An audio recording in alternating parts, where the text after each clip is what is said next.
I pulled into the truck stop around sundown, my car sputtering the last few miles. Wasn't sure it would make it, but I needed this job interview bad enough to risk it. The place sat just off the highway, Albert's truck stop, one of those independent operations that somehow survived while the big chains took over everything else. The parking lot had maybe 10 trucks scattered around, a few cars. Nothing special about the building itself. Just a flat-roofed rectangle with faded red trim and a sign that had seen better days. I parked near the entrance and checked myself in the rear view. Looked tired. Felt it too. Been looking for work for 3 weeks now. Getting desperate after the warehouse let me go. Budget cuts, they said. Rent was due in 5 days and my account was emptier than I wanted to admit. I'd spotted the help wanted sign 2 days ago while passing through. Called the number, and the guy who answered, Albert, I assumed, told me to come by today. No resume needed, just show up. Seemed weird, but I wasn't exactly drowning in options. I grabbed my jacket from the passenger seat and headed inside. A bell jingled when I pushed the door open. The place smelled like coffee and something fried. Not too busy. A couple of truckers at the counter eating, another few scattered at tables. Standard truck stop stuff. Snacks, drinks, basic necessities for the road. There was a small diner section to the right with about 8 booths. Behind the counter stood an older guy, tall and weathered looking. Had to be in his 60s, with thinning gray hair and the kind of face that's seen pretty much everything. He wore faded overalls over a flannel shirt, looking like he'd been working here since the place was built. He noticed me standing there and raised his chin. Help you? I'm Mike Wells, I said. Called about the night shift position. Something changed in his expression. Not exactly friendlier, but more focused. He nodded toward the end of the counter. Albert Cruz, he said. Come around back. I walked around to where he pointed, past the register and through a swinging half door. He didn't offer to shake hands, just looked me over like he was appraising a used car.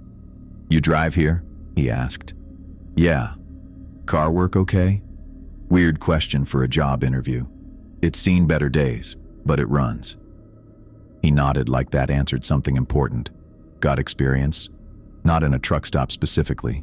Worked retail in college, then 3 years at Wilson's warehouse until last month when they downsized.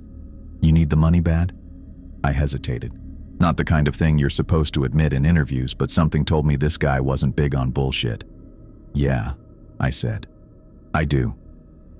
He studied me for another moment, then nodded. Job's yours if you want it. 7 to 7, 5 nights a week, $12 an hour, cash under the table first month, then we get you on the books if it works out. I blinked. Don't you want to ask me anything else? References or... No, he cut in. I've been doing this 40 years. I know who'll work out and who won't in about 10 seconds. He paused. You'll do. It felt too easy, but I wasn't about to argue. When do I start? Tonight. Got time for me to show you around? I nodded. Wasn't like I had other plans. Good. He turned toward the back. Randy, he called out. A younger guy stuck his head out from what I guessed was the kitchen. Watch the front, taking the new guy through training. Albert led me behind the counter, showing me the register, the coffee station where they kept supplies. Basic stuff. He explained the shift changeover, which pumps controlled which gas tanks, how to process the various fleet cards truckers used. His instructions were clipped and straightforward, no small talk. You'll be alone most nights, he said. Gets quiet after 10 usually. Truckers come in waves. You'll figure out the pattern. He showed me the storeroom, the break room with its ancient microwave, the small office where he kept the safe. Nothing seemed unusual or complicated, just a regular truck stop job. Ring people up, keep the coffee fresh, stock the coolers. We ended up back at the front counter. Albert reached under the register and pulled out a folded piece of paper. Rules, he said, handing it to me. Important you follow these. Don't deviate. I unfolded the paper, expected the usual stuff. No stealing, proper cash handling procedures, dress code. Instead, I found a numbered list written in blocky handwriting. 1. Never serve coffee in a large cup between 2:23 a.m. and 2:59 a.m. Medium or small only. No exceptions. 2. If you see a dog in the store, don't look it in the eyes. Ignore it completely. 3. Lock the front door at exactly 11:30 p.m. Unlock it at exactly 11:42 p.m., not a minute before or after. 4. If the phone rings exactly 3 times and stops, don't answer it if it rings again within 30 minutes. 5. Don't go into the supply closet in the back hallway between midnight and 3 a.m. 6. If a customer asks for directions to the old church road, tell them you don't know, even if you do. 7. The ice machine makes noise at night. Ignore it. 8. If a customer leaves without their change, put it in the red coffee can, not the register. 9. Never let the coffee run out completely. Always leave at least an inch in each pot. 10. Don't leave the property during your shift, not even to the parking lot. Stay inside from 7 p.m. to 7 a.m.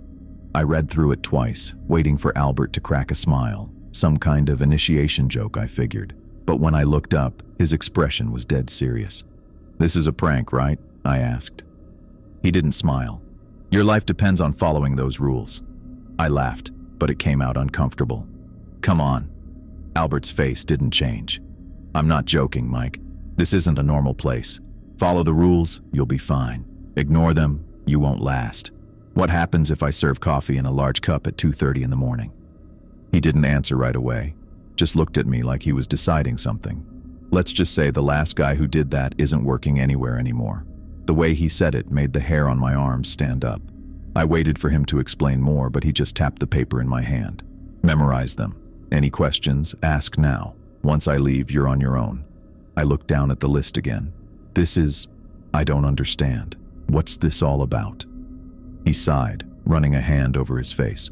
"Look, this place sits on a kind of intersection, not just for roads."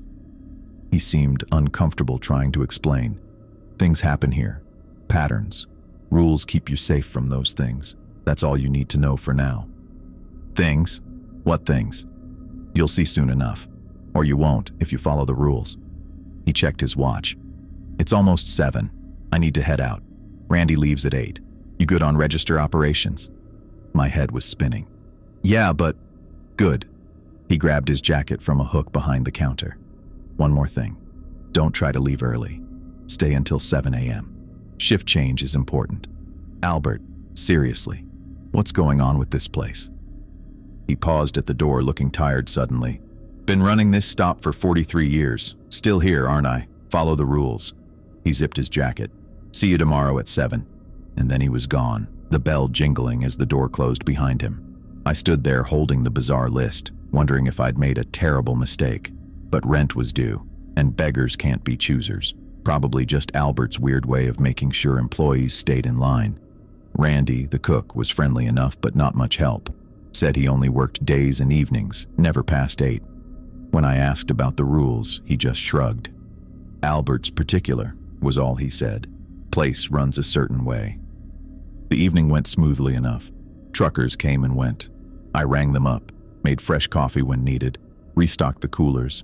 Normal stuff. Some of them were chatty, others just wanted to pay and go. One older guy with a long gray beard spent 20 minutes telling me about his route from Seattle to Miami and back. By 7:30, I was feeling pretty confident. The place wasn't busy, just 2 customers lingering over coffee in the diner section. The register wasn't complicated. The rules seemed stupid, but harmless enough to follow if it kept the job. I checked my watch. Randy had left at 8, as promised. Albert had said the night shift was 7 to 7, but that seemed excessive for how quiet it was. Probably wouldn't get busy again until morning. I thought about rule number 10. Don't leave the property during your shift. Stay inside from 7 p.m. to 7 a.m. Seemed extreme. What if there was an emergency? What if I needed something from my car? I looked out the windows at the nearly empty parking lot. The 2 customers paid and left around 7:40. Place was dead now. I decided to test the waters. Albert wouldn't know if I stepped out for 5 minutes. Maybe drove home early on my first night. If things were this slow, why stay all night? I could come back before morning and no one would know the difference. I locked the register, grabbed my jacket, and made sure the front door would lock behind me. Stepping outside, I felt a strange resistance, like walking through thick air, but then I was in the parking lot.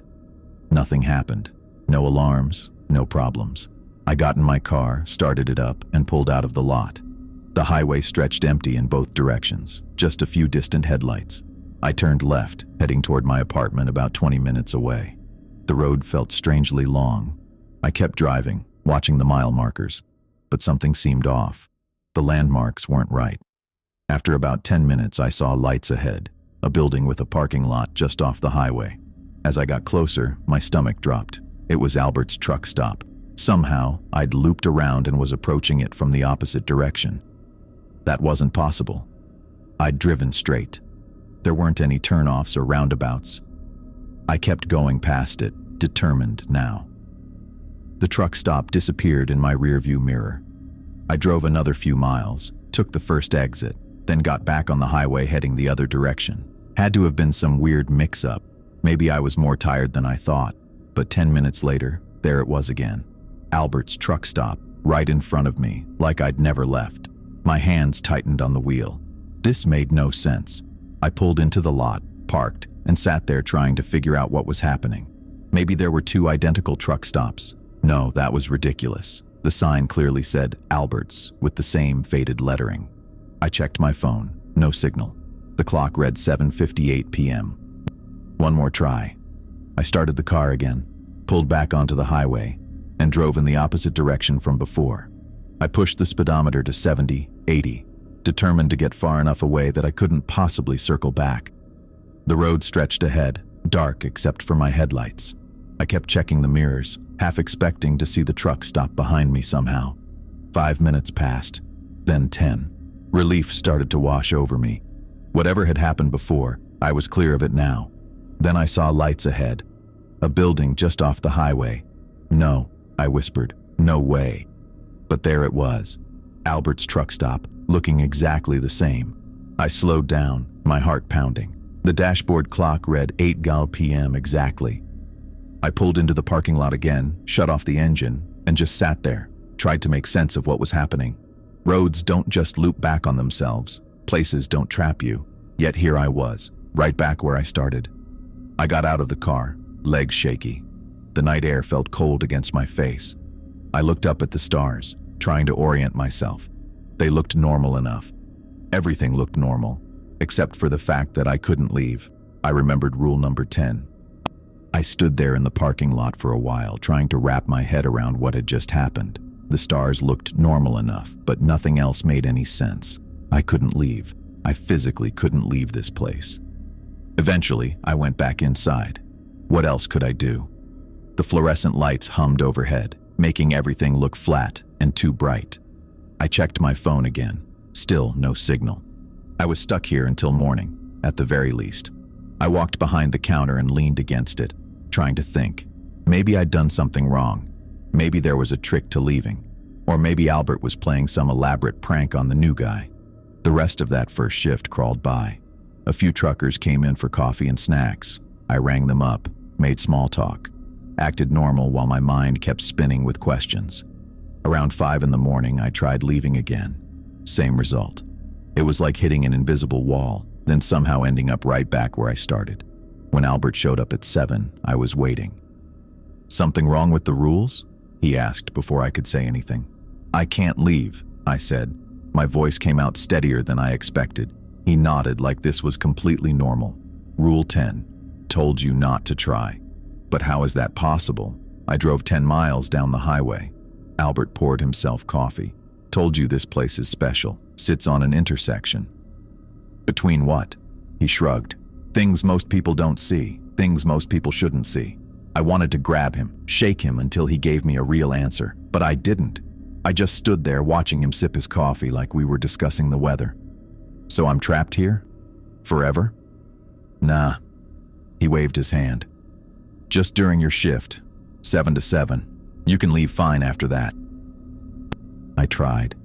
He was right. When my shift ended, I walked straight to my car and drove away. No resistance, no looping back. I went to my apartment, fell into bed, and slept like the dead. I came back for my second shift the next evening with a plan. I was going to prove these rules were bullshit, some kind of initiation ritual or mind game. There had to be a logical explanation for what happened with the driving. Maybe some kind of highway design that created an optical illusion. Maybe I'd been more tired than I realized. Whatever it was, I wasn't buying Albert's supernatural intersection crap. Evening, Albert said when I walked in at 6:55. "Hey," I replied, hanging my jacket in the break room. Any questions about last night? I shook my head. Nope, all good. He studied me for a moment. Remember the rules? Got them right here. I patted my pocket where I'd folded the paper. Albert nodded and headed out.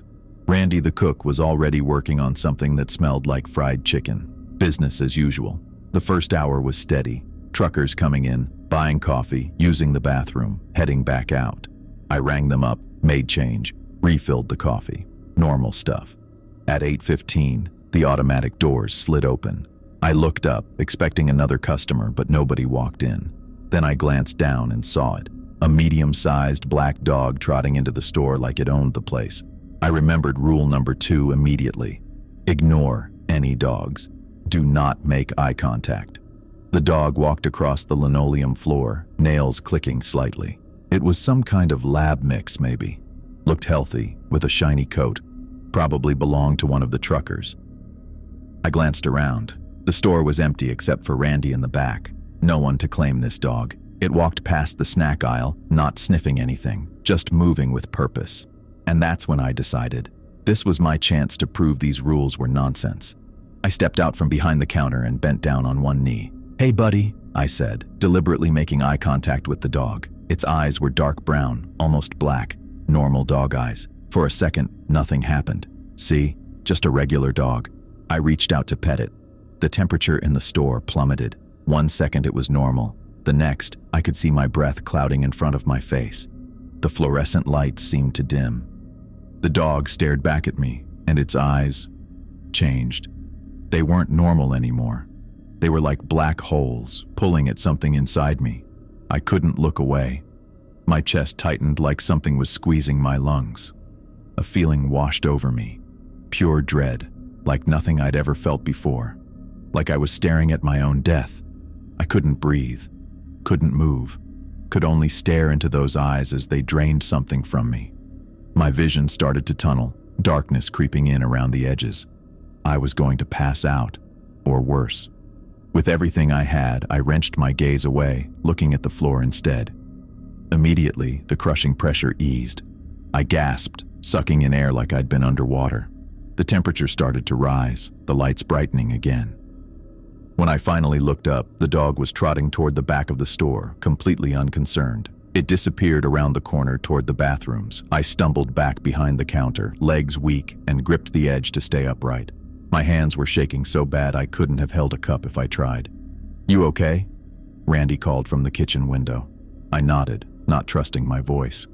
"You look like you've seen a ghost," he said, wiping his hands on his apron. "I'm fine," I managed. "Just got dizzy for a second." He gave me a long look. "You didn't mess with no dog, did you?" I didn't answer, which was answer enough. Randy shook his head. "Man, Albert's gonna be pissed if you die on your second day." My hands kept shaking for the next hour. Customers came in and I rang them up, trying to act normal, but I couldn't stop thinking about those eyes and that feeling, like something essential was being pulled out of me. The dog never came back out. I checked the bathroom hallway later, but there was no sign of it.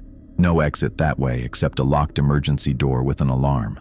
By the time my shift ended at 7 a.m., I wasn't feeling so skeptical anymore. I had the next night off, which gave me time to think. I almost didn't go back for my third shift, but I needed the money, and part of me, the stubborn part, wanted answers.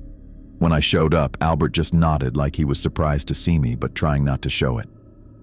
"Still here," he said. "Still here," I agreed. "Anything happen I should know about?" I hesitated. "Saw a dog." He went still. "You followed the rules?" I couldn't meet his eyes. Eventually, Albert cursed under his breath. "You're lucky to be standing here." "What was it?" "Not a what. A who." He shook his head. "Don't matter. You learned your lesson?" I nodded. "Good. Follow the rules. All of them." He grabbed his jacket and left. The first few hours were quiet. A couple truckers, some locals getting snacks. Around 10:30, the door opened, and a man walked in wearing a gray suit that probably cost more than my monthly rent. He looked out of place, too polished for a highway truck stop. He walked straight to the counter. "Medium coffee, black," he said without greeting. His voice was deep, precise.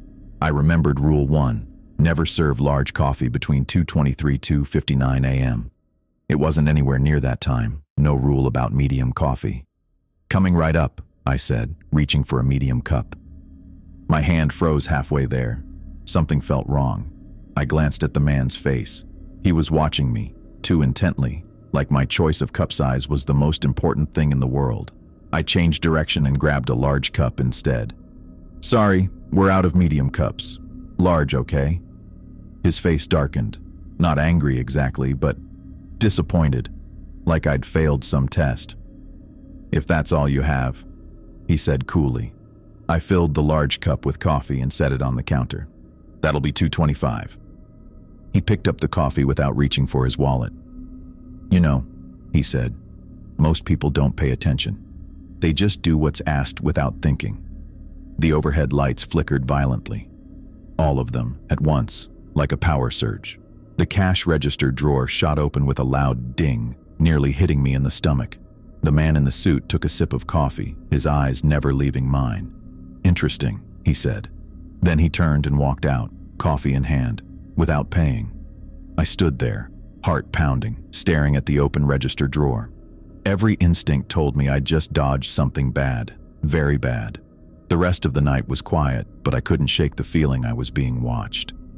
I followed every rule to the letter, locked the doors at exactly 11:30, reopened them at 11:42, stayed clear of the supply closet after midnight, put the loose change in the red coffee can. When Albert came in at 7, I was more than ready to leave. Busy night? He asked, looking me over. Had a guy in a gray suit come in, wanted medium coffee. Albert went still. What did you do? Gave him large, said we were out of medium cups. He let out a breath. Good. That's good. Who was he? Albert poured himself coffee. Someone testing boundaries, looking for ways in. Into what? This place. This, he gestured vaguely, intersection. I thought about the dog's eyes, the way they seemed to pull at my life, the lights flickering when the man in the suit was disappointed, the way I couldn't leave during my shift. These rules, I said slowly, they're keeping something out, aren't they? Albert nodded. Or in. Depends what side you're looking from. I remembered how the rules had seemed so arbitrary, even stupid. Now I wondered what each one was holding back. You believe me now? Albert asked. I thought about those black eyes, the register flying open, the bone-deep cold. Yeah, I said. I believe you. I was still thinking about what Albert had said when I went to check our supplies. That was one of my regular duties, making sure we had enough of everything for the night. I'd been at Albert's for 3 nights now, and I was finally starting to get the hang of things, sort of. If you can call getting used to dogs with black hole eyes and men in suits who make the lights flicker, getting the hang of things, I grabbed the clipboard from behind the counter and headed to the back. The storeroom was pretty basic, metal shelving units filled with boxes of chips, candy, and those little travel-sized toiletries truckers sometimes need. I started counting packages of beef jerky, marking the numbers on my sheet. My mind kept going back to Albert's words. Something was either being kept out or kept in. I wasn't sure which one scared me more. I finished the jerky count and moved on to cigarette cartons. We kept most of them locked up front, but the overflow stock was back here. I was halfway through when I heard the bell at the front counter. Be right there, I called, setting the clipboard down on a stack of paper towels. I hurried out front to find a trucker in a red cap waiting to pay for gas and a coffee. I rang him up, made small talk about the weather, and sent him on his way. When I got back to the storeroom, I checked my watch. Almost 9. I needed to finish this count and get back to the register. I worked through the rest of the inventory, checking off boxes and noting what we needed to reorder. When I finished, I headed back to the front, clipboard in hand. That's when I realized something. I'd forgotten to lock the back door. It was rule number 5 on Albert's list. Lock the back door before 9 p.m. every night. I glanced at the clock on the wall. 9:12. Shit, I muttered, turning around and heading back to the storeroom. The back door was a heavy metal thing with a deadbolt and a push bar. I'd used it earlier to take out some boxes, and with everything that had happened the last few days, I'd completely forgotten to lock it afterward. I stood in front of the door, my hand on the deadbolt. Was I too late? Would something have already gotten in? I didn't hear anything strange, and the storeroom looked normal. Maybe I'd gotten lucky. I turned the deadbolt with a solid click and was about to head back when I noticed something on the floor by the door. A small pile of dirt. Not much, just enough to notice. I crouched down to look at it. Could have been tracked in from outside, I guessed, but something about it made me uneasy. I grabbed the broom from the corner and swept it up, then tossed it in the trash. As I was putting the broom away, I heard a noise from outside, a thump, like something heavy hitting the dumpster. Probably just a raccoon, I told myself. But after what I'd seen the last few nights, I wasn't taking anything for granted. I figured I should check it out. If there was a problem with the dumpster, Albert would want to know. I unlocked the door and stepped outside and walked into hell. 1 second I was in the back lot of a truck stop, and the next I was standing in the middle of a vast field under a strange dark sky. No stars, no moon, just a heavy oppressive darkness that seemed to press down on me. The field stretched out in every direction, and it was covered with dozens of small mounds of dirt. They were all roughly the same size, about 3 feet long and 2 feet wide. Like graves, fresh ones. "What the fuck?" I whispered, my voice sounding tiny in the open space. The air was thick with the smell of decay, not just garbage, but something deeper and more primal. The smell of things that had been buried and shouldn't be disturbed. I turned around, looking for the door I'd just come through, but it was gone. There was nothing behind me but more field, more mounds. "Hello?" I called out, immediately regretting it when the sound seemed to sink into the ground without an echo. That's when I saw it. About 50 yards away, a figure was standing between the mounds. Tall, taller than any person should be, with limbs that seemed too long for its body. I couldn't make out any features in the darkness, but I could see it was facing me. And then it moved. Not a smooth motion like a person walking, but a jerky, unnatural movement like someone fast-forwarding through a video. 1 second it was 50 yards away, the next it was 30. I didn't wait to see what would happen next. I turned and ran in the direction I'd come from, hoping to find the door back to the truck stop. Fuck, I gasped as I ran, my feet slipping on the loose dirt of the field. I glanced over my shoulder. The figure was closer now, still moving with that jerky, unnatural gait. I could see its arms were too long, hanging down past what should have been its knees. I faced forward again and ran harder. My lungs burned and my heart felt like it was going to explode out of my chest. I had no idea where I was going, but I knew I had to get away from that thing. And then, like a miracle, I saw it. A rectangle of light floating in the darkness. The door. I didn't question how it was there or why I could see it. I just ran toward it like my life depended on it. Maybe it did. I hit the door hard, slamming into it with my shoulder. It gave way, and I tumbled through, landing on the concrete floor of the storeroom. I scrambled to my feet and slammed the door shut, turning the deadbolt with shaking hands. For a long moment, I just stood there, my back pressed against the door, breathing hard. My shirt was soaked with sweat, and my legs felt like they might give out any second. What the hell just happened? Where had I been? What was that thing? I pushed away from the door and moved to the small window beside it. It looked out on the back lot of the truck stop. Normal asphalt, normal dumpster, normal night sky with stars. No field, no mounds, no tall figure with jerky movements. I stood there for a long time, just staring out the window, trying to make sense of what I'd seen. But there was no sense to be made of it.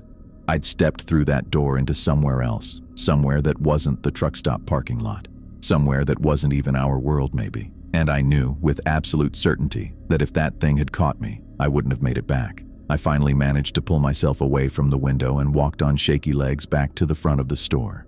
I checked the time, 9:23. I'd only been gone for about 8 minutes, though it had felt like much longer. I grabbed a bottle of water from the cooler and drank half of it in one go. My hands were still trembling. I sat down on the stool behind the counter and tried to calm myself down. This was why the rules existed. This was what Albert had been talking about. The truck stop sat on some kind of intersection between our world and something else. And the rules kept us safe from whatever was on the other side. I'd broken a rule, and I'd seen the consequences. I wasn't going to make that mistake again. The rest of the night passed in a blur. I served customers, made coffee, rang up purchases, all on autopilot. I followed every single rule to the letter. I didn't let the coffee run out. I locked the front door at exactly 11:30 and unlocked it at 11:42. I put all unclaimed change in the red coffee can. I didn't go near the supply closet after midnight, and I kept my eyes on that back door, half expecting something to start pounding on it from the other side. But nothing did. By the time Albert showed up at 7 a.m., I was exhausted and strung out, but alive. "You look like hell," Albert said as he hung up his jacket. "Didn't sleep well," I lied. I wasn't ready to tell him about what had happened. Not yet. "Anything I should know about?" he asked, eyeing me suspiciously. I shook my head. "Quiet night," I said. Another lie. Albert didn't look convinced, but he didn't push it. "All right, get some rest. See you tomorrow." I nodded and headed out to my car. As I drove home, I kept checking my rearview mirror, half expecting to see a tall figure with jerky movements following me. I didn't sleep well that day. Every time I closed my eyes, I saw that field with its mounds like fresh graves. I heard the silence that swallowed my voice. I smelled the decay in the air. When my alarm went off at 5:30 p.m., I seriously considered not going back. I could find another job. It would be hard, but not impossible. Anything would be better than going back to that place, knowing what I knew now. But then I thought about my rent, about my nearly empty bank account, about how quickly Albert had hired me and how much I needed this job. So I showered, got dressed, and drove back to Albert's truck stop for my 5th night. Albert was waiting for me when I arrived. He gave me a nod as I walked in, but didn't say anything about how rough I looked. I appreciated that. "Anything I should know about tonight?" I asked, trying to sound casual. Albert shrugged. "Just follow the rules," he said. "You'll be fine." I nodded, not trusting myself to speak. If he only knew what I'd seen last night. The first few hours of my shift went by without incident. Truckers came and went, buying coffee and snacks. I rang them up, made small talk, and tried not to think about what might be lurking just beyond the walls of the truck stop. Around 8:30, an old blue Ford pickup pulled into the lot. It was so rusted out I was surprised it was still running. The driver parked near the front door and got out slowly. He was an elderly man, probably in his late 70s, with wispy white hair and wire-rimmed glasses. He was thin, almost frail-looking, with deeply lined skin that spoke of a lifetime spent outdoors. He wore a flannel shirt and canvas work pants held up by suspenders. He walked into the store with the careful gait of someone whose joints didn't work as well as they used to. When he reached the counter, he smiled at me. It was a kind smile, the sort that reached his eyes and made them crinkle at the corners. "Evening," he said, his voice soft but clear. "Evening," I replied. "What can I do for you?" "I need to use your facilities," he said. "Could I trouble you for the bathroom key?" I hesitated. There was something about him that seemed familiar, though I was sure I'd never seen him before. And there was something else, a feeling I couldn't quite place. Not danger exactly, but significance. Like this moment mattered more than it should. "Bathroom's around the corner," I said, reaching for the key that hung on a hook behind the counter. It was attached to a large wooden block to prevent people from accidentally walking off with it. "Just bring it back when you're done." As I was about to hand him the key, the front door opened again and another man walked in. This one was younger, maybe early 40s, with close-cropped black hair going gray at the temples. He was solidly built, like someone who worked with his hands for a living. He wore jeans and a plaid button-up shirt, typical trucker attire. He spotted me and the old man at the counter and came over quickly, too quickly, like he was trying to stop something from happening. "Hey," he said to me, ignoring the old man. "You're new here, right?" I nodded. "Started a few days ago." He glanced at the old man, then back to me. "Can I talk to you for a second?" he asked, gesturing for me to step away from the counter. I hesitated, looking between him and the elderly man with the bathroom key still in my hand. "It's important," the trucker insisted. "I'll wait," the old man said, his smile never faltering. I set the key back down on the counter and stepped over to where the trucker was waiting by the coffee machine. "What's up?" I asked. He leaned in close, keeping his voice low. "That old man," he said. "Clyde Warren. You don't want to give him the bathroom key." I glanced back at the counter. The old man, Clyde, was looking at a rack of maps, seemingly unconcerned with our conversation. "Why not?" I asked. "It's one of the rules," the trucker said. "Don't let him use the bathrooms after dark." I frowned. "That's not one of the rules." The trucker looked surprised. You haven't been told about Clyde Warren? I shook my head. Albert gave me a list of 10 rules, nothing about not letting someone named Clyde Warren use the bathrooms. The trucker ran a hand over his face. Shit, he muttered. Look, my name's Dennis Brown. I've been coming to this truck stop for years. I know about the rules, and I know about Clyde Warren. You can't let him use the bathrooms after dark. It's not safe. I looked at Clyde again. He didn't look dangerous. He looked like someone's kindly grandfather. What's he going to do? I asked. Dennis shook his head. It's not what he's going to do. It's what might follow him out. Just trust me on this, okay? Tell him the bathrooms are out of order or something. I thought about the rules Albert had given me, about the dog with black hole eyes, about the man in the gray suit who made the lights flicker, about the field with the mounds like graves. But I also thought about what Albert had said about the rules keeping things out, or in, and I realized something, the blue Ford pickup. Albert had mentioned something about a blue truck, hadn't he? Or was it a red one? I couldn't remember exactly. But I did remember the feeling I'd had when I'd first seen Clyde Warren. Not danger, significance. What color is his truck supposed to be? I asked Dennis. Dennis looked confused. What? The truck. Clyde's truck. What color is it supposed to be? Red, Dennis said without hesitation. An old red Chevy. Always has been. I looked out the window at the blue Ford in the parking lot. It was definitely blue despite all the rust, and definitely a Ford, not a Chevy. That's not his usual truck? I asked. Dennis followed my gaze. No, he admitted. But that doesn't mean anything. He could have gotten a different one. Maybe, but something told me it meant everything. Thanks for the warning, I said to Dennis, but I think I'm going to trust my gut on this one. Dennis grabbed my arm as I turned to go.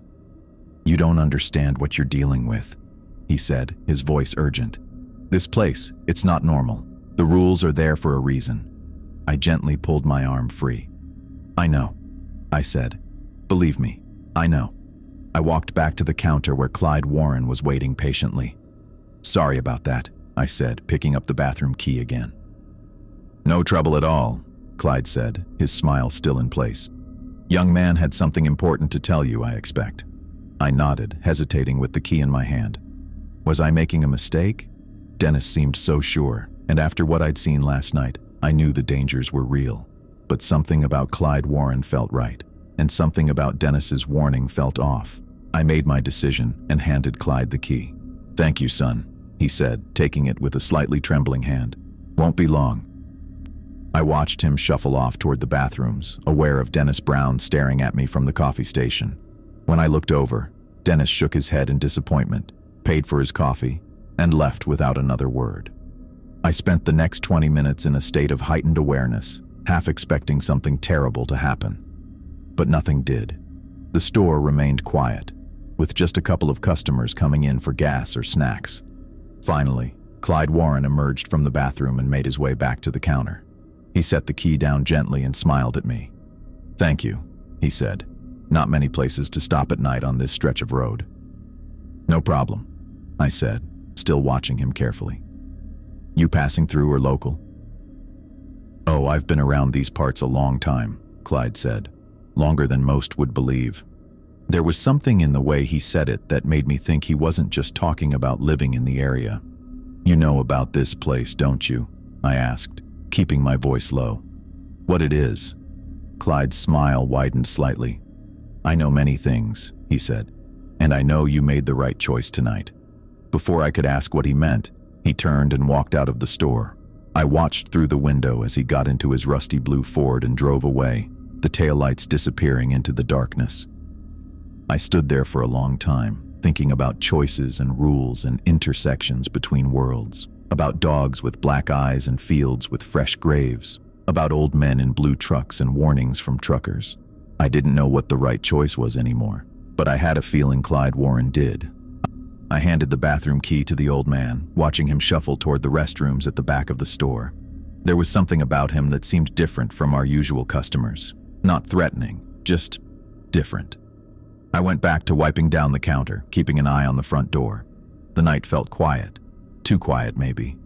Only a few trucks in the lot, and traffic on the highway had slowed to almost nothing. When the old man returned, he set the key on the counter and smiled at me. Thanks, son. No problem. Can I get you anything else? He looked around the store like he was checking who might be listening, even though we were alone. Actually, I was hoping to talk to you for a minute. Name's Clyde Warren. Been coming to this stop for, must be 40 years now.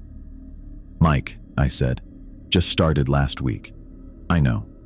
He nodded, like this was old news. Albert mentioned he hired someone new. Said you were catching on quick. I wasn't sure what to say to that. Albert hardly said 2 words to me most nights, let alone compliments. You've had some experiences already, I imagine. Clyde's eyes fixed on mine, serious now. The back of my neck prickled. I thought about the dog with black eyes, the field with those mounds, the tall figure that had chased me. Just following the rules, I said carefully. Rules are important here. Clyde nodded. But they don't cover everything. I stopped wiping the counter. What do you mean? Albert's list. It's a good start. Keeps you alive through the basics. He leaned in closer. But there's more to this place than what's on that paper. Great. Just what I needed to hear. Look, I said. I'm just trying to do my job and… The man in the gray suit, Clyde interrupted. He's been in, hasn't he? I froze. How did you know about him? He comes around every few months, testing boundaries. Clyde's voice dropped lower. He'll be back, you know. And next time, he'll order something different. My mouth went dry. Why are you telling me this? Because Albert can't be here all the time and you need to know. He glanced at the windows, then back at me. This place sits at an intersection, not just of highways. Yeah, Albert mentioned that. Between worlds or something. That's right. Clyde nodded. And intersections need traffic controllers. That's what Albert is. What you are now. I almost laughed. I'm just a cashier. No, son. You're a gatekeeper. His weathered face was dead serious. You decide what passes through and what doesn't, even if you don't realize it yet. The overhead lights flickered slightly. Just once. Both of us looked up. They're paying attention now, Clyde whispered. Who is? I asked, but I wasn't sure I wanted the answer. The ones who use this place to cross over. He straightened up. Listen, I don't want to scare you more than necessary. But you need to trust your instincts here. The rules will help, but your gut will save you when there's no rule to follow. The front door chimed, and a trucker walked in. Baseball cap, flannel shirt, nothing unusual. I nodded at him, and he headed straight for the coffee station. When I turned back, Clyde was already walking toward the door. Wait, I called after him. What else should I know? He paused, hand on the door. When the gray suit comes back, pay attention to what he orders. And remember, sometimes the rules contradict themselves for a reason. Before I could ask what he meant, he turned and walked out. 2 nights later, the man in the gray suit returned. I was restocking the candy aisle when the door chimed. I didn't look up right away, just finished putting the last of the Snickers on the shelf. When I stood and turned around, he was already at the counter, watching me with those same cold eyes. My stomach dropped. I'd been hoping Clyde was wrong. Good evening, the man said in that precise voice I remembered. Quiet night. I walked behind the counter, trying to keep my hands steady. Yeah, can I help you? He smiled, nothing warm about it. I'd like a large coffee, please. Black. Large coffee, not medium this time. I remembered Clyde's warning about the rules contradicting themselves. Rule number 1 on Albert's list. Never serve large coffee between 2:23 and 2:59 a.m. I glanced at the clock on the wall. 2:27 a.m. Shit. Last time he'd asked for medium and I'd given him large. He'd seemed disappointed. Was this another test? Large coffee, I repeated, stalling. I looked at the coffee pots. We had plenty. Coming right up. I reached for a large cup, then hesitated. Something felt wrong. My gut was screaming at me to be careful. Clyde's words came back to me. Trust your instincts. I grabbed a medium cup instead and filled it with coffee. The whole time I could feel the man's eyes on me, watching every move. I set the medium cup on the counter. Here you go. His eyes narrowed slightly, and for a second, I thought I'd made a terrible mistake. The overhead lights dimmed just for a moment. Then his face relaxed into a smile. Perfect. That'll be $1.50, I said, surprised my voice sounded normal. He reached into his pocket and pulled out a crisp $20 bill, placing it on the counter. "Keep the change, Mike." I froze. "How do you know my name?" "I make it my business to know the gatekeepers." He picked up the coffee, took a sip. "You're doing well, better than most." My mouth felt dry. "I'm just following the rules." "Are you?" He raised an eyebrow. "I asked for large. You gave me medium. That wasn't in the rules, was it?" I didn't answer. "The rules are training wheels, Mike. The real skill is knowing when to break them." He took another sip. "You're developing good instincts. That's rare." The lights flickered again. Outside, I could hear a low rumbling, like thunder, but not quite. "What are you?" I asked before I could stop myself. He laughed, a sound like ice cracking. "That's not the right question. What you should be asking is, what am I keeping out?" With that, he turned and walked toward the door. He paused with his hand on the handle. "See you soon, Mike." After he left, I leaned against the counter, legs shaky. Whatever game we were playing, I'd apparently made the right move, but I had no idea what the rules really were. Over the next few weeks, I started noticing patterns Albert's list didn't cover. On Tuesdays, the payphone in the corner would ring exactly at midnight. Nobody ever used that phone. I didn't even know it worked. But every Tuesday, midnight on the dot, it would ring 3 times and stop. I never answered it. The ice machine made noises sometimes, just like Rule 7 said to ignore. But I figured out there were different kinds of noises. The low hum and occasional clunk, normal. The sound like someone whispering through the vents, not normal, but harmless according to Albert when I finally asked him. But the scratching noise, like fingernails on metal. That's when I learned to unplug the machine for exactly 17 minutes, then plug it back in. First time it happened, I didn't know what to do. The scratching got louder and louder until it sounded like something was trying to claw its way out from inside. I called Albert in a panic at 3 a.m. "Unplug it," he said immediately, voice groggy but alert. "Count to 1,000, then plug it back in." "That's not on the list," I said, watching the ice machine shake slightly. "Can't put everything on the list, kid. You'd never take the job." He hung up. I did what he said. The scratching stopped the second I pulled the plug. When I counted to 1,000 and reconnected it, the machine hummed back to life like nothing had happened. The next day, I asked Albert why he hadn't warned me. He shrugged. "Some things you gotta learn by doing. Besides, it only happens every couple months." "Great," I muttered. "Any other surprises I should know about?" "Probably." He didn't elaborate. I got better at spotting the ones who weren't quite human. There was the woman who came in every Friday around 1 a.m., always wearing a red dress no matter the weather. She never bought anything, just walked straight to the bathroom and stayed there exactly 7 minutes. I learned not to check on her, not to knock, not to even look at the bathroom door while she was inside. The first time she came in, I got worried after she'd been in there a while.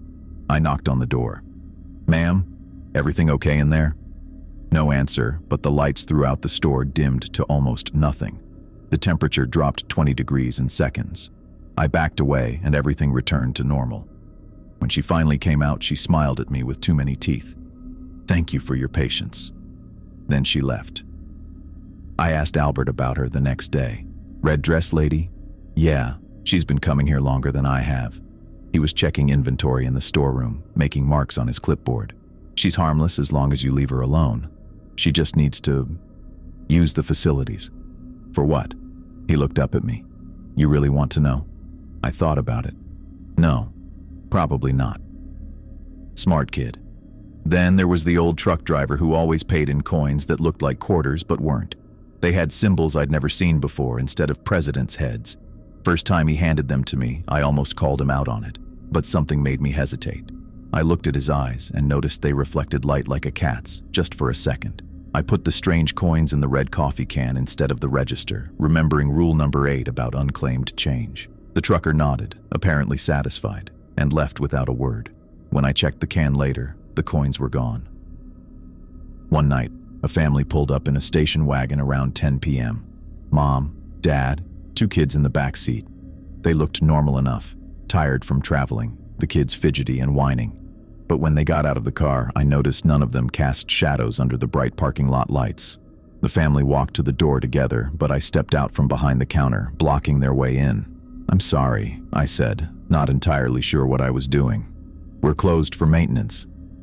The father frowned. Your sign says open 24 hours. Unexpected plumbing issue, I improvised. Should be fixed in an hour if you want to come back. The mother smiled at me. It didn't reach her eyes. We're in a hurry. Surely we can just grab a few snacks quickly. My skin prickled with goosebumps. I really can't let anyone in right now. Health department rules. The two kids stared at me without blinking. They hadn't moved or fidgeted once since entering. We won't be any trouble, the father said, taking a step forward. I stood my ground. I'm sorry. You'll have to come back later. For a moment, nobody moved. Then the mother put her hand on the father's arm. Come on, dear. We'll find somewhere else. They turned and walked back to their car in perfect unison, moving exactly the same way. No one spoke. The kids didn't complain or look back.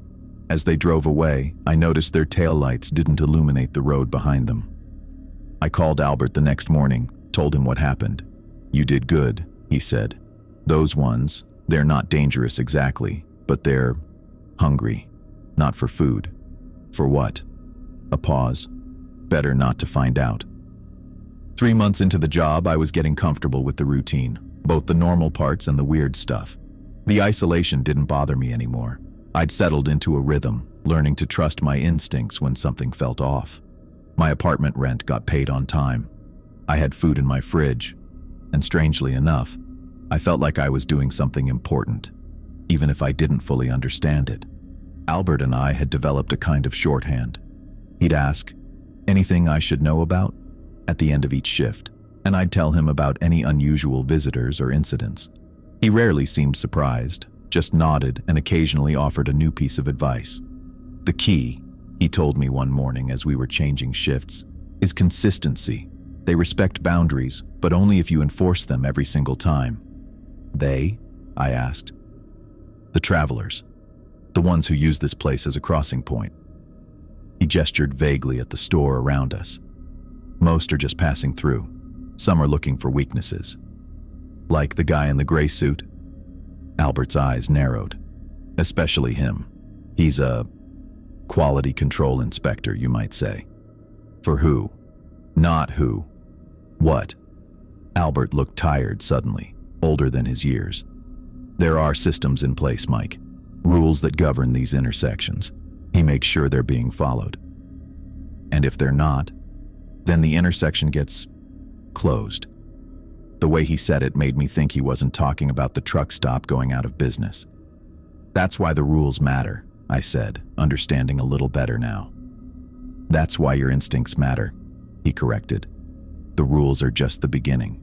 You're the real protection. I wasn't sure I was ready for that kind of responsibility, but it seemed I'd already taken it on. The man in the gray suit came back a month later. This time, he didn't order coffee at all. He just stood at the counter and studied me. You're still here, he said, sounding almost impressed. Where else would I be? I replied, trying to sound casual. Most don't last this long. He glanced around the store. You've made some changes. I had, though they were subtle. I'd started keeping the coffee pot closest to the register always half full, not empty enough to trigger Rule 9, but not so full that certain customers would take it as an invitation. I'd angled the security mirror so I could see the back corner where the shadows sometimes moved on their own. Small adjustments based on what I'd learned. Just doing my job, I said. No. He smiled, that cold smile again. You're doing much more than that. You're adapting. He reached into his pocket and pulled out a business card, sliding it across the counter to me. It was blank except for a phone number. What's this for? I asked, not touching it. Insurance, he replied. If things ever get beyond your control. And why would you help me? I wouldn't be helping you. His eyes were unblinking. I'd be maintaining the intersection. There's a difference. I finally picked up the card, tucked it into my pocket. Thanks, I guess. He nodded once, then turned to leave. At the door, he paused. You've found your place, haven't you, Mike? I thought about it for a second, about the strange rhythm of this job, the bizarre things I'd seen, the odd sense of purpose I'd found here. Yeah, I said. I think I have. He seemed satisfied with that answer and walked out into the night. I slid the business card into my wallet as the door closed behind the gray suit man. The place felt different somehow, quieter, like it was holding its breath. I grabbed the coffee pot and topped off my cup. 4 months ago, I'd been desperate for any job that would keep me from getting evicted. Now I was standing in a truck stop at the edge of reality, talking to whatever the hell that guy was. And the weird part? I was okay with it. The night settled into its usual rhythm. A few truckers came in for coffee. A local guy bought cigarettes. I mopped up a spill in aisle 3. Normal stuff if you ignored the fact that I couldn't leave until my shift ended at 7. Around 10, I noticed dark clouds building on the horizon. The weather had been clear when I arrived, but something was definitely moving in. I watched through the windows as the clouds piled up, getting taller and darker by the minute. "Gonna be a bad one," said a trucker as he paid for his diesel. "Radio says severe thunderstorm warning. Might want to check your generators." I nodded. "Thanks for the heads up." After he left, I went to the back office and found the flashlights Albert kept in the desk drawer. I checked the batteries and set them on the counter. The backup generator was supposed to kick in automatically if we lost power, but Albert had warned me it was temperamental. By 11, the storm had arrived. Rain hammered against the windows and roof. Lightning flashed, followed almost immediately by thunder that shook the building. The lights flickered once, twice, then steadied. I counted to 10, but they stayed on. I was restocking the candy display when I felt it, that familiar shift in the air that meant something wasn't right. The hair on my arms stood up. The fluorescence overhead buzzed a little louder. I turned around slowly, scanning the store. Empty, but something was different. The front doors slid open and a man stepped in, rain dripping from his expensive gray suit. The same man who'd just given me his card hours earlier. He shook water from his sleeves and looked up at me with that calculating smile. "Didn't expect to see you back so soon," I said, trying to sound casual. He didn't answer, just moved to stand near the coffee counter. The doors opened again. A black dog, the same one I'd made the mistake of looking in the eyes my second night, trotted in purposefully, water glistening on its fur. It stopped near the candy aisle, not looking at me, but definitely aware of my presence. My pulse quickened. I'd never had 2 of the visitors in at once. This couldn't be good. Before I could process what was happening, the doors opened a third time. A tall, thin woman entered wearing what looked like a 1950s flight attendant uniform, complete with hat. Her skin was pale gray, and when she blinked, I swear her eyelids closed sideways. The lights flickered again, longer this time. When they came back on, 2 more figures stood inside. I hadn't seen them enter. One was an old man in overalls with eyes that reflected light like a cat's. The other was what I first thought was a child. But as it moved toward the counter, I realized it was something else entirely. Something small and hunched with too many fingers on each hand. 5 visitors, all at once. During a storm. This wasn't random. This was a test. The gray suit man looked at me with raised eyebrows, as if to say, "Well?" I took a deep breath. Albert wasn't here to help. The rules didn't cover this scenario. I was on my own. I remembered what Clyde had told me, that the rules were just basics, and what the gray suit man had said about knowing when to break them. This was about more than following a list. This was about understanding the intersection.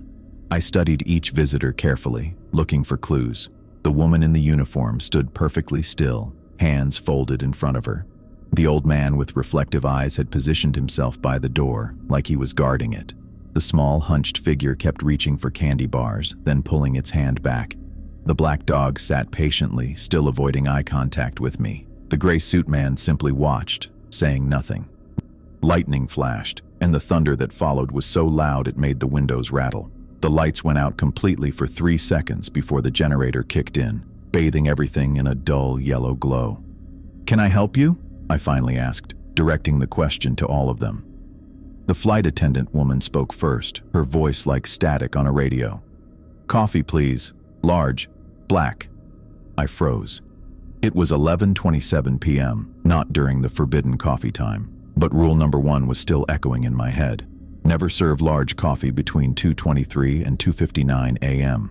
But this wasn't about that rule. This was something else. I looked at the woman more carefully, the way she stood, rigid and formal, the careful precision of her words, the uniform that looked decades out of date. "I think you'd prefer tea," I said, the words coming from somewhere I didn't understand. Earl Grey. Her eyes widened slightly, and she gave a small, formal bow. Yes, that would be correct. I didn't question how I knew that or why we even had Earl Grey tea. I'd never noticed it before. I just reached under the counter and found a box, then started heating water.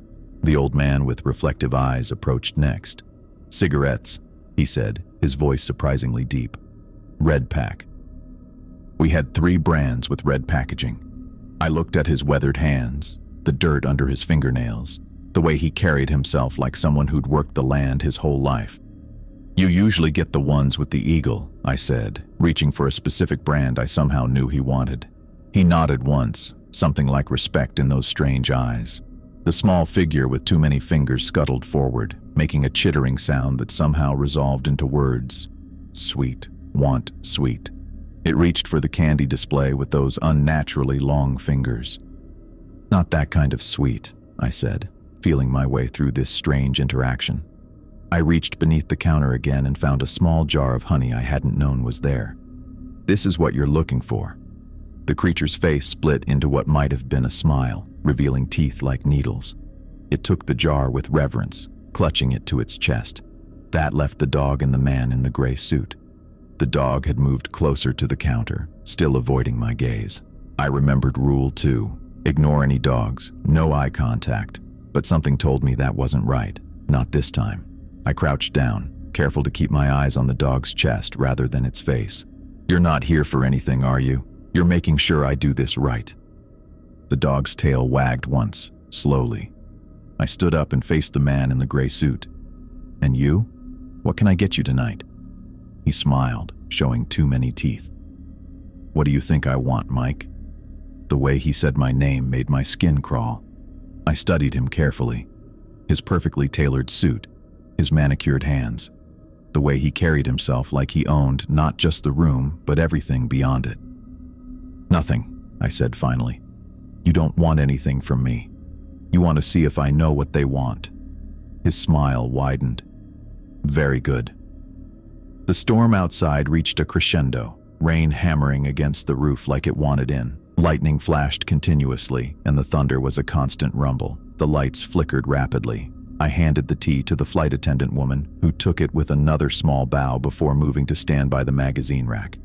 I gave the cigarettes to the old man, who paid with what looked like normal money but felt too warm to the touch. The small creature had already opened its jar of honey and was dipping those long fingers into it, making sounds of contentment. The dog remained by the counter, watching everything but me, and the man in the gray suit just stood there observing. I had the sudden, certain knowledge that this moment, right now, was why Albert had hired me. This was what he'd been preparing me for, not just to follow rules but to understand what was happening here, to maintain whatever delicate balance existed at this intersection. "Is there anything else I can help you with?" I asked, addressing all of them. The flight attendant sipped her tea, then placed the empty cup on the counter. "The passage remains clear," she said, though I had no idea what that meant. The old man lit a cigarette, the smoke curling around his head in patterns that seemed to form symbols before dissolving. "The boundaries hold," he said. The small creature looked up from its honey, face smeared and sticky. Sweet given freely, debt acknowledged. The dog stood and walked to the door, which opened automatically despite the power running on the generator. One by one, they left. The flight attendant walked out stiffly. The old man followed, trailing smoke that didn't smell like tobacco. The creature scuttled out, still clutching its jar. The man in the gray suit was last. At the door, he turned back to me. "Congratulations, Mike, you've graduated." "From what?" I asked. "Training wheels," he said, and stepped out into the storm. As soon as the door closed behind him, the rain stopped. Just stopped, like someone had turned off a faucet. The clouds dispersed so quickly it seemed impossible, revealing a clear night sky filled with stars. The power came back on, fluorescence replacing the generator's yellow glow. I stood there for a long moment, trying to process what had just happened. My hand itched suddenly, and when I looked down, I noticed something on my palm. A small symbol that looked like an intersection of lines, with a circle around it. It wasn't drawn on, it was in my skin, like a birthmark that had always been there but somehow I'd never noticed. I knew without being told that it was a mark of acceptance, not from the gray suit man or any of the visitors, but from the truck stop itself, from the intersection.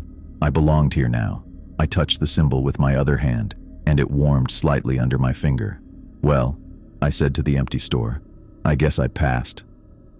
I ran my finger over the mark on my palm again. Still there. It had been 3 months now, and I was starting to get used to it.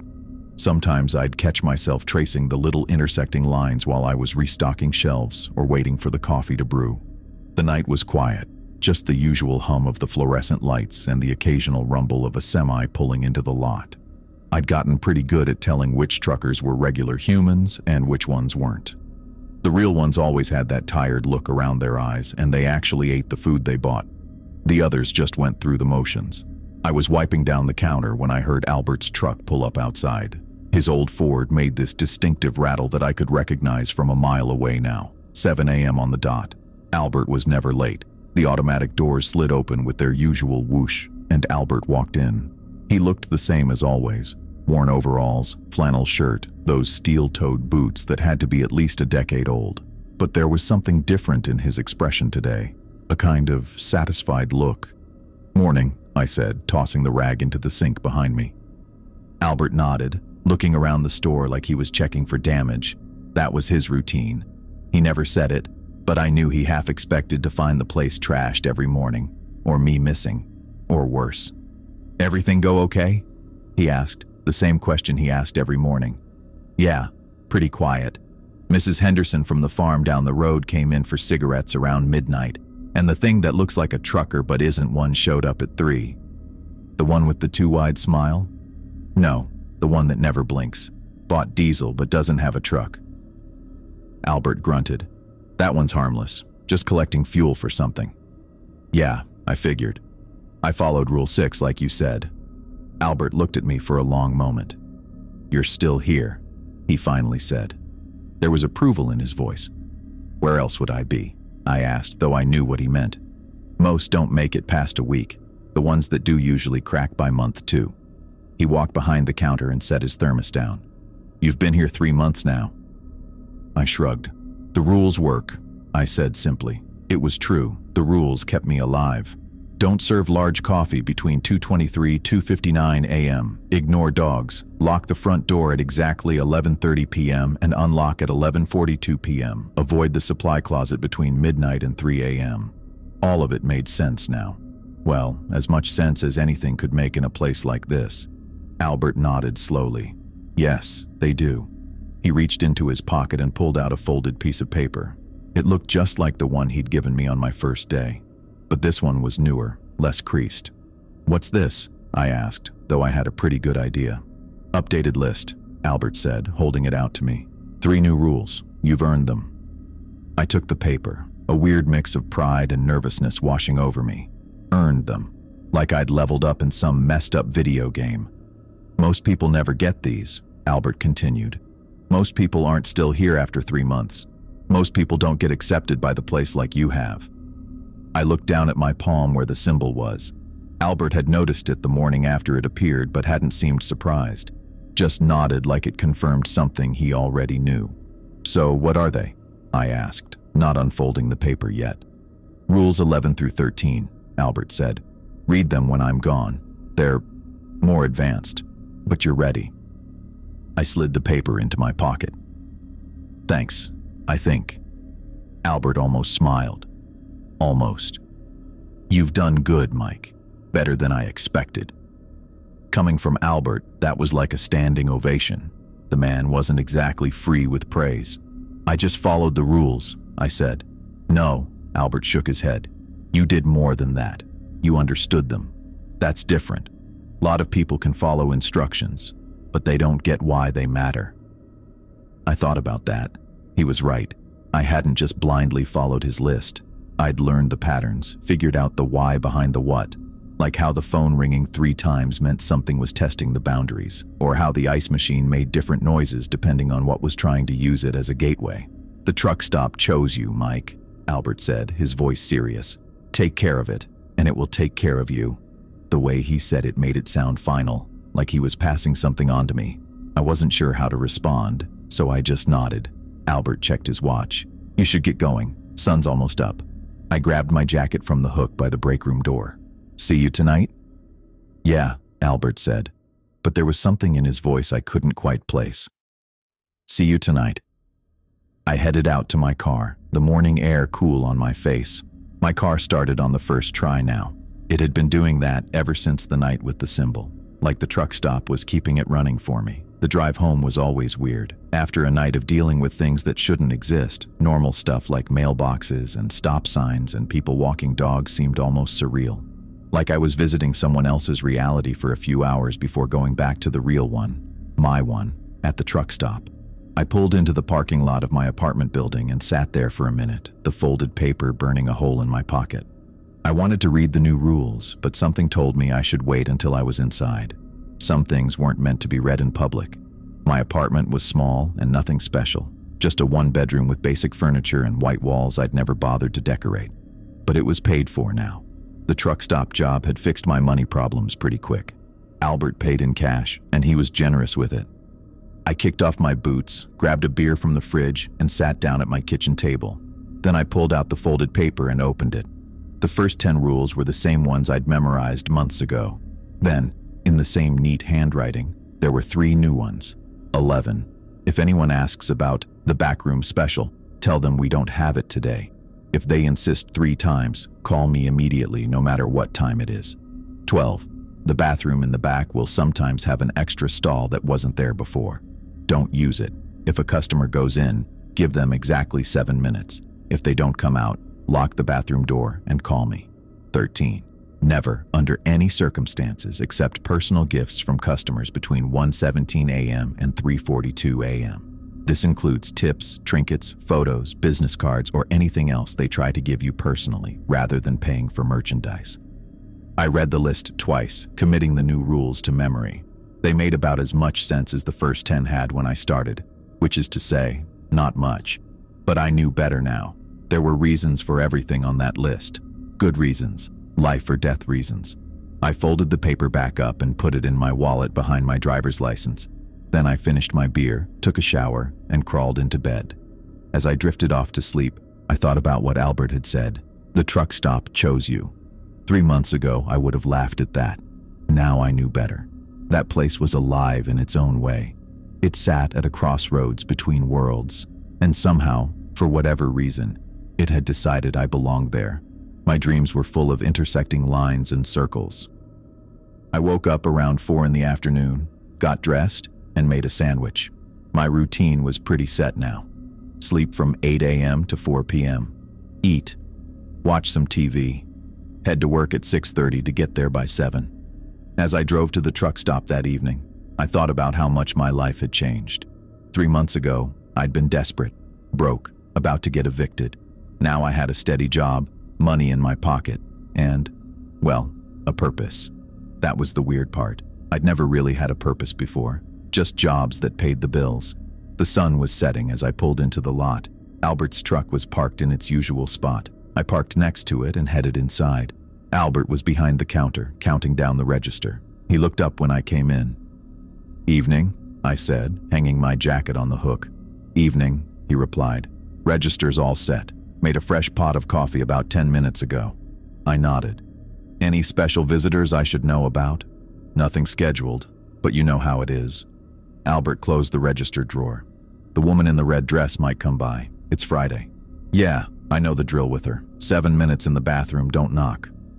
Albert seemed satisfied with that. He handed me the keys to the store. "Read those new rules?" "Yeah," I said. "The backroom special one. That's about the thing that tried to get in last month, isn't it? The one that kept asking for something that wasn't on the menu?" Albert raised his eyebrows, looking almost impressed. "Good. You're making connections. Yes, that's the one. It'll be back. They always come back. And the extra bathroom stall? That one's complicated. Just follow the rule if it happens." I nodded. I'd learned not to push for explanations. Albert would tell me what I needed to know when I needed to know it. "The gift one makes sense," I said. "The hours match up with when the energy is strongest here. They'd be trying to make some kind of connection." Albert actually smiled at that. A small one, but definitely a smile. "You've been paying attention." "Kind of have to in this job." He grabbed his thermos from beside the register. "Well, I'm heading out. Call if anything comes up." "Will do." Albert paused at the door. "Mike?" "Yeah?" "You're doing good work here. Important work. Don't forget that." And then he was gone, the automatic doors sliding shut behind him. I heard his truck start up and pull away, leaving me alone in the store. I went through my usual opening routine, checking the coffee pots, making sure the hot dogs were rotating in their little heated display, walking the aisles to make sure everything was stocked. Normal stuff, except none of it was really normal, was it? The first few hours of the shift were quiet. A couple truckers came in for coffee and snacks. A local woman bought milk and bread. Regular people with regular needs. Around 9, I felt the familiar shift in the air that meant something was different. The fluorescent lights buzzed a little louder. The air felt a little thicker. I glanced at the clock, wondering what was coming. The automatic doors slid open, and a man walked in. He looked normal enough, middle-aged, wearing jeans and a flannel shirt, a bit of a beard. But there was something off about his movements. Too fluid, like he wasn't quite used to having joints. "Evening," I said, keeping my voice casual. The man nodded and walked to the coffee station. He poured a cup, black, and brought it to the counter. "Just the coffee?" I asked. "Yes," he said. His voice was deeper than it should have been for his size. "And information." I kept my face neutral. "What kind of information?" "The backroom special," he said. "I heard you have it." My pulse quickened. Rule 11. This was happening already. "Sorry," I said, keeping my voice steady. "We don't have that today." The man's eyes, brown but too shiny, fixed on mine. "I was told you would have it. I need the backroom special." That was twice. One more and I'd need to call Albert. I rang up his coffee. "That'll be $1.75. He placed exact change on the counter. "I really must insist on the backroom special. It's very important." 3 times. Shit. "Let me check in the back," I said, trying to sound helpful. "One moment." I stepped into the break room and pulled out my phone. Albert answered on the first ring. "What is it?" he asked, no greeting. "Guy asking for the backroom special, 3 times, just like you said." Albert was quiet for a second. "Describe him." I told him about the man, average looking, too fluid movements, eyes too shiny. "Stall him," Albert said. "I'll be there in 15 minutes. Don't agree to anything. Don't go anywhere with him. Just keep him talking." "Got it," I said and hung up. When I went back out, the man was standing exactly where I'd left him, not having moved an inch. "Sorry about that," I said. "My manager says we're actually all out of that item. We're expecting a shipment next week, though." The man's face didn't change expression. "I can't wait until next week. Perhaps there's another way you could help me." I kept a polite smile on my face. "I'm sorry, but there's really nothing I can do tonight. Company policy." The man set his coffee down, untouched. "Perhaps I could speak with your manager directly." "He's on his way in, actually," I said. "Should be here soon if you want to wait." The man seemed to consider this. "Yes, I'll wait." For the next 10 minutes he stood there, perfectly still, not drinking his coffee, not looking around the store, just staring at me. It was creepy as hell, but I kept busy, wiping down the counter, checking stock, anything to seem normal. When Albert's truck pulled up outside, I felt a wave of relief. The automatic doors opened, and Albert walked in. He looked at the man, and his expression hardened. "I understand you're looking for something special," Albert said, his voice firm. The man turned to Albert. "Yes, I was told this location offers a particular service." Albert moved behind the counter next to me. "Whoever told you that was mistaken. We're a truck stop. We sell gas, food, and basic supplies, nothing more." The man's face twitched, just slightly. "I see. That's disappointing." "Sorry to hear that," Albert said, not sounding sorry at all. "Will there be anything else tonight?" The man looked at his untouched coffee, then back at Albert. "No, I believe I'm finished here." He turned and walked out, moving with that same too fluid motion. Through the windows, I watched him walk across the parking lot and then just keep walking. Into the darkness beyond the lot lights. No car, no truck. Just walking into the night until I couldn't see him anymore. "What was that about?" I asked when I was sure he was gone. Albert's face was grim. "Something testing the boundaries, looking for a way in." or a way to pull someone out. What's the backroom special supposed to be? Nothing good, Albert said. Nothing you ever want to find out about. He looked at me seriously. You did right, Mike. Followed the rule exactly. I nodded, feeling a strange sense of pride. 3 months ago, I would have been terrified. Now it just felt like part of the job. I should get back home, Albert said. You good here? Yeah, I'm good. Albert headed for the door, then paused. The truck stop chose well with you, Mike. Not everyone would have handled that so calmly. After he left, I stood behind the counter and looked around at the fluorescent-lit store. The aisles of snacks and drinks, the coffee station, the magazine rack, all so ordinary looking. And yet this place was anything but ordinary. 3 months ago, I'd been desperate for any job. Now I was guarding a crossroads between worlds. The things that used to terrify me, the black-eyed dog, the field with the mounds, the visitors that weren't quite human. They were just part of my routine now. I'd learned their patterns. I knew what they wanted and what to give them. I knew how to keep the balance. The truck stop existed at the intersection of realities, and somehow, I'd become its guardian. And the weird thing was, it felt right, like I'd found the thing I was supposed to be doing all along. I pulled out my wallet and touched the folded paper with the rules, my lifeline, my guide. I'd follow them, learn from them, understand the why behind the what, and I'd keep this place safe, this strange, impossible place that had chosen me. Outside, the neon open sign flickered against the dark South Dakota prairie. Inside, I prepared for another night of extraordinary work, knowing I'd found my true calling in this isolated outpost where reality bent but never broke.